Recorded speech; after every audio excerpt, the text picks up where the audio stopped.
So, welcome to tonight's vlog. Tonight we're going to be going through the four positions, the four unarmed posta that Fiore shows.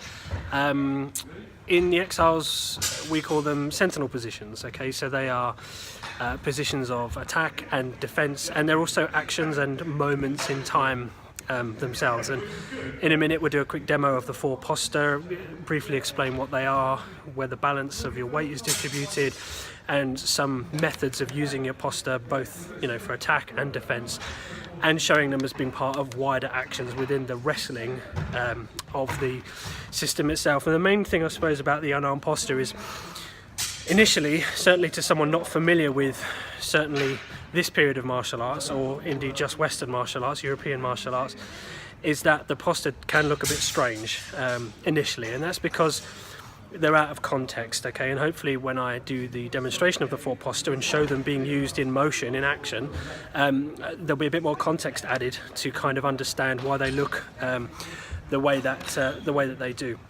It's important to mention at this point that, if you don't know already, that Fiore's unarmed is combative, okay? It's for matters of life and death, which is what Fiore says himself. So there is implied striking in Fiore's system, but it's a wrestling and grappling system. That doesn't mean there's no punches, because again, for matters of life and death, for combat of life and death, of course there'll be punches, okay? If a punch sets up a lock or a bind or a throw, then of course you'll use punches, and indeed you can expect punches, because you can't say to the person you're fighting, oh, I'm only going to grapple, because it's for life and death.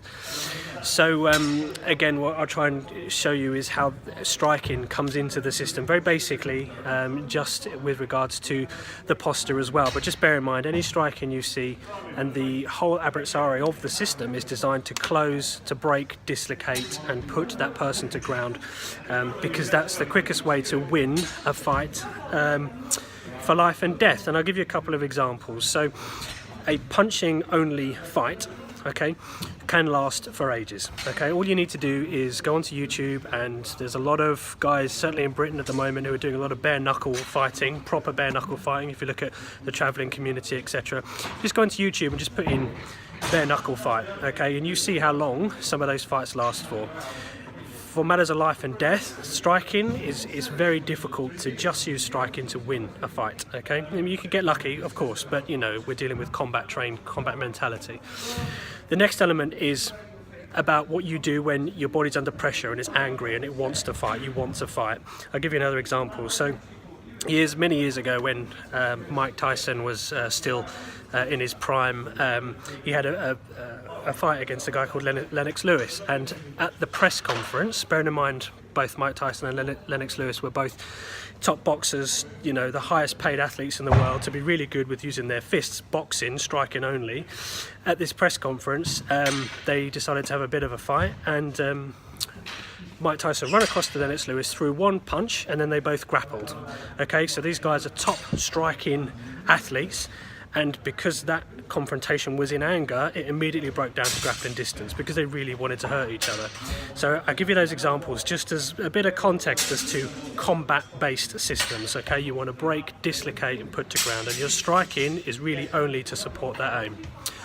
So we'll do some demos of the four unarmed Abrazare Posta now. Great, so first position we'll show is posta longa, and as I've just said, our posta are sentinel positions of attack and defence, positions to wait in and moments in time themselves. So posta longa is shown like this, okay? Little bit of a bend in the arm, weight slightly on your front foot, although you can transition around depending on what you're doing. Thumb down, finger up, and the rear arm, a little bit of a bend, and it's just hovering there, ready to be used, ready to come forward, ready to grab a hold of a hip, ready to come forward into posta frontale, as you'll see in a second, and it's right and left foot forward, okay? A posta longa is great, again, as a position just to wait in. So if I take Ivan as my opponent, I'm closing off a line of attack, okay? This is what a modern martial artist would call a fence. So it's a fence, it's a physical and mental barrier that I'm using. Also, posta longa is an attack. Let's start with defences. It's a good defensive position as well. If Ivan throws a big right-handed haymaker, look, I've stolen the inside line with my posta longa to come in at the shoulder or to come in at the head to close distance to start grappling. Okay, this system is all about striking into the grapple. If there is strikes there, it's all about closing into the grapple. I'll show that again from the other side, for example. Look, there's a posta longa, and I'm coming through and grappling. It's also a hold, for example. So if I've got a hold right around the head, and I'm just thinking what to do with this hand, what to check, what to hit, yeah, this is a posta longa. Okay, it's a hold, it's a push, etc. So very versatile. It's all in there. You understand? The next position is dente di cinghiale. Okay, horse tooth. All right, and it's taken like this. Your weight's a bit more central, although as per posta longa, you can move around with that way, and it's left and right foot forward. So I can be right foot forward, I can be left foot forward. 90 degrees at the arm, not quite 90 degrees, but nice and high, because you're going to use this potentially to strike, to grab high and low, etc. Okay. Similarly, with posta longa, I can wait in this position, so I can cover off a line of attack. I can wait in it. It is a defensive action in itself, and an aggressive action in itself. So, for example, I can come from cinghiale into posta longa, as I've just shown. Also, it's a defensive action in terms of covers. So again, if Ivan sends a big right hand strike in, I can use dente di cinghiale to make a cover. There's a strike, there's a hold. Yeah, it's very versatile. This is a posta to use very close. Okay, when you get in there, it's incredibly versatile. This is dente di cinghiale. Okay, this is dente di cinghiale. It's all in there. Okay, and it's close. If we're grappling together, I'm in cinghiale. Look, I've got 3 arms to grab stuff, to hit things. It's all in there. Okay, dente di cinghiale. Sentinel position, the second posta. Okay, then we have posta frontale. Okay, this is now more recognisable to most mainstream martial artists. Okay, both hands are up high. Again, right and left and forward, doesn't matter. Very useful for striking, very useful for covers and defences. So again, if I use Ivan, okay, in itself, it's a good position to wait in. Okay, if he wants to strike a little bit, and I just want to gauge things before I close, it's a really good position to wait in. It's also a very good aggressive action as well. So again, if we're just setting off and I want to immediately close distance, I'm in, I'm through, using my frontale. As another example, look, I've got a cover with my frontale. If that's a punch and I want to come to the inside, look, cover with my frontale to close, always to close, to close, to close. Posta frontale is very versatile. It's good for being at loose, wide distances, very good to close as well. Then, lastly, the fourth posta we have is porta di ferro, okay, iron door. This is more unassuming, less offensive, if you like. As with some of the other posta, it kind of repeats itself in the dagger and in the sword. Very common position in Fury. My arms are low. I'm not really giving a tell.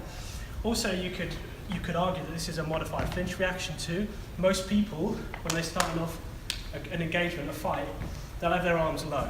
Okay, great for surprise attacks because you'll be used to fighting from this low position. So, right and left foot forward, exactly the same as the other posta. And this is great to come up and into my posta longa, my cinghiale, and my frontale.